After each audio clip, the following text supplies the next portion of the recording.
masuk rumahnya. Begitu masuk rumah Rasul, rumah Nabi, apa yang terjadi?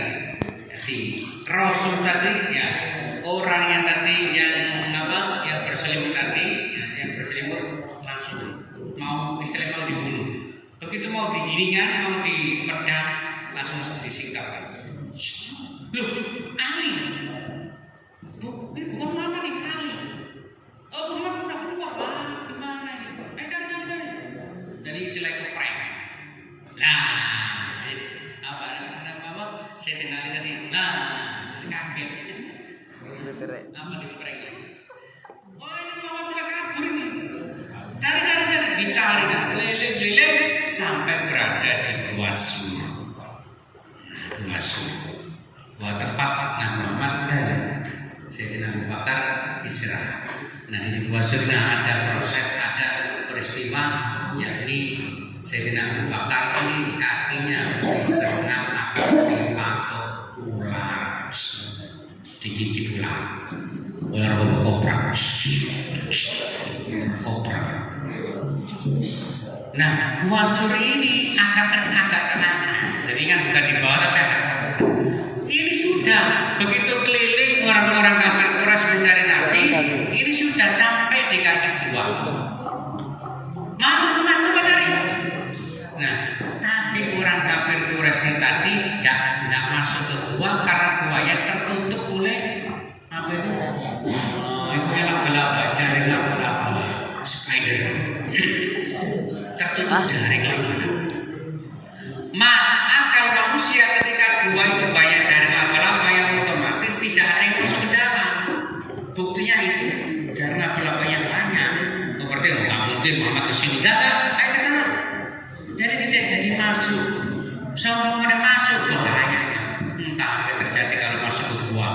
Dua orang yang mungkin sudah pernah, tapi diselamatkan Allah berkehendak lain. Rasulnya, utusannya, nabinya diselamatkan oleh Allah lewat pengutus laba-laba. Jadi laba-laba ini termasuk hewan yang membantu Nabi. Ini bisa hewan masuk surga hewan. Jadi ada juga beberapa hewan yang masuk surga. Kok bisa hewan masuk surga? Ya itu dibayar bantu Nabi, di antaranya dari laba-laba. Kemudian ada gajah, ya, ada kudanya Nabi, ada gajah apa kudanya Nabi Soleh, untanya Nabi Soleh, ada burung hut-hut, ada juga apa anjing Ashabul Kahfi. Loh, anjing kok masuk surga? Nggak najis kan?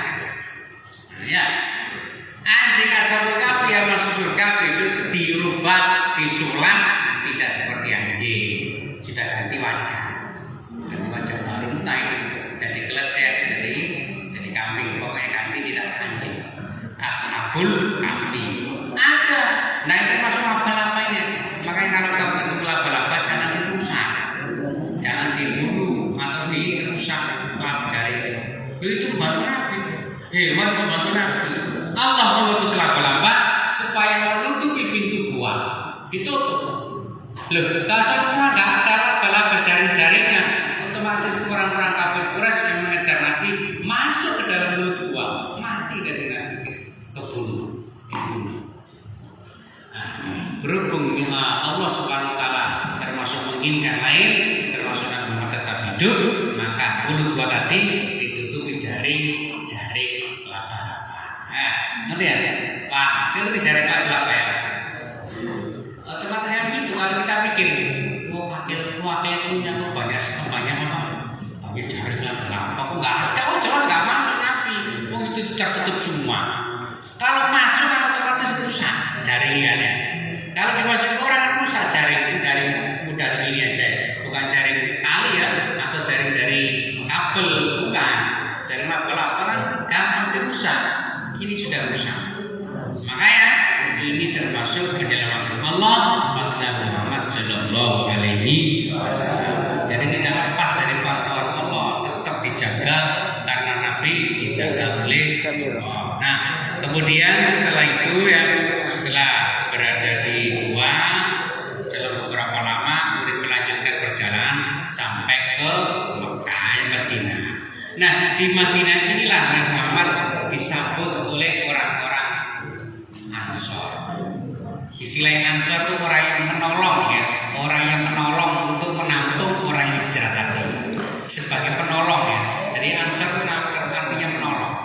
Jadi kaum Ansor itu berarti orang golongan atau orang-orang Madinah yang menolong termasuk para sahabat yang hijrah dari Mekah.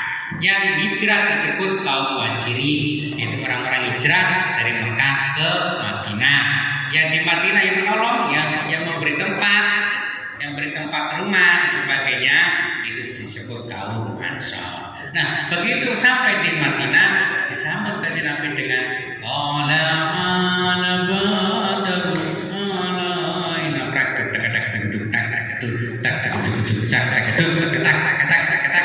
nah itu ada dalilnya. Jadi kita memahami tiap qala al-badru itu dari dulu Nabi Muhammad hijrah ke Madinah disambut dengan bacaan al-badru itu arti badru kanjeng Nabi tolong Muhammad datang gembira makanya judulnya sambutan. Judul materinya tidak sambutan aja. Jadi hijrah ke Madinah ada sambutan aja. Disambut meriah. Nah, itu ya. Jadi tolak badrun bukan bukan. Jadi siapa yang mengatakan bid'ah? Berarti orang yang nggak pernah belajar sejarah. Namun apa hadron tolak badrun? Lalu dalilnya dulu kan Nabi ketika di Madinah hijrah ke Madinah disambut oleh orang-orang ini orang Madinah dalam badrun telah datang sekurang-kurangnya Nabi. Wajib bersyukur alina. Kita wajib bersyukur, kita harus gembira. Paham ya? Nah, kemudian anak sekalian, lama-lama ini dalam proses beberapa hari, kan sudah beberapa hari ini Nabi Muhammad ini mempersaudarakan. Ini kan nggak kenal kan? Orang jauh, Mekah Madinah jauh. Bukan kilo 1 kilo 2 kilo, bukan puluhan kilo jaraknya. Ya. Kan tidak kenal ini kemudian kanjeng Nabi mempersaudarakan istilah menjadikan saudara. Ini kamu ya, itu saudara. Itu A, kamu saudaranya B. Itu kamu C, saudaranya D. Disaudarakan. Ini ya, istilahnya dijadikan saudara. Kemudian tinggal dalam satu rumah.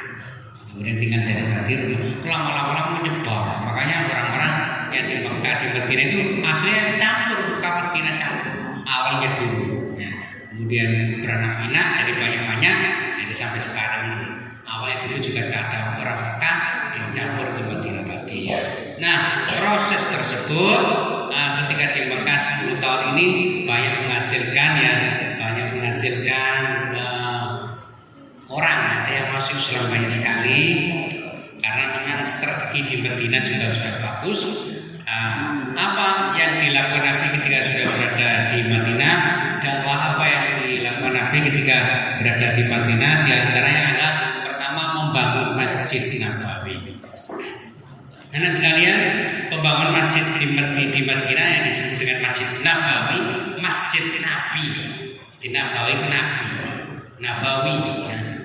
Ini ya termasuk masyarakat Madinah, termasuk kaum Muhajirin dan Ansor.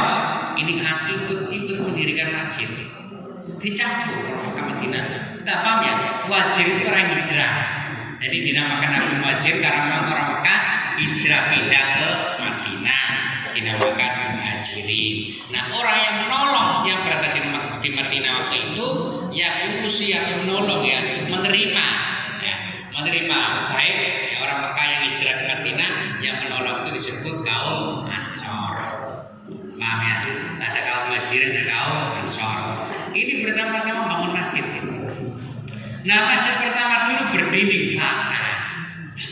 Bukan batu seperti ini, batu batapun, bukan batu ringan, enggak. Batu biasa dari tanah liat diplek-plek, dicita sendiri. Kayunya dari mana? Kayunya dari batang kurma. Jadi tiang atau cagak tiangnya ini batang kurma. Nanti pohon yang besar dulu. Bukan sekarang bagus-bagus enggak. Pertama dulu batang kurma. Atapnya juga atapnya daun kurma. Lupa bukan daun pisang. Itu kalau kita di sini. Ya kalau di Indonesia daun pisang. Waktu itu ya kalau sekarang saya mencari di Mekah ya ada daun pisang, tapi impor daun pisang itu. Mungkin juga ada sekarang di Mekah Arab Saudi sudah dengan teknologi yang maju, ada pertanian juga, ada bisa sekarang. Waktu itu bermata jadi apa? Atapnya daun kurma, bukan ya daun kurma. Ini seadanya, memang pasti waktu itu gunanya sebagai di samping sebagai tempat ibadah, juga sebagai tempat pusat kegiatan di masjid, pusat kegiatan keislaman atau penyebaran agama itu sudah di masjid, dibuat musyawarah, rembukan, itu semua di masjid zaman dulu. Maka yang multifungsi, makanya anak sekalian, masjid Sabir sekarang itu berarti orang itu maaf, takbir orang itu ngerti aslinya fungsi masjid bukan ibadah kau.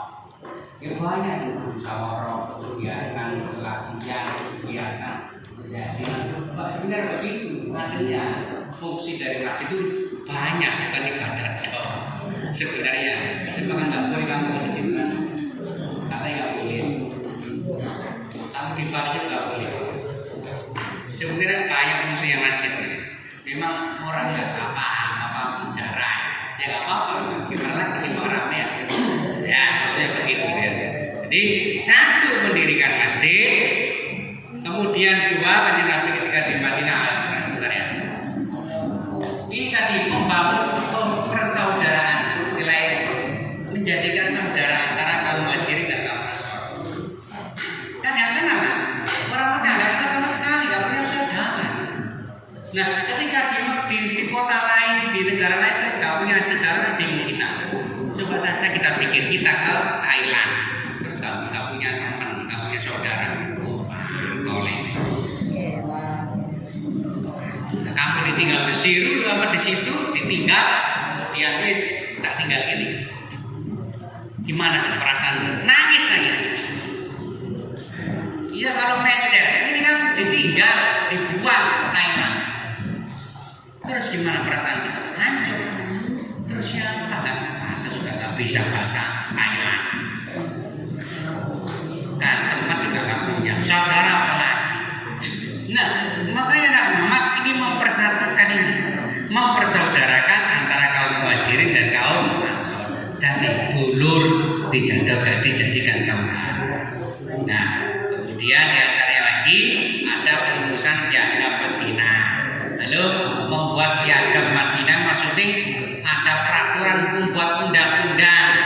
Zaman Nabi ketika di Madinah sudah ada undang-undang resmi bahwasanya orang non-muslim yang tinggal di Madinah harus tunduk patuh pada pemerintah.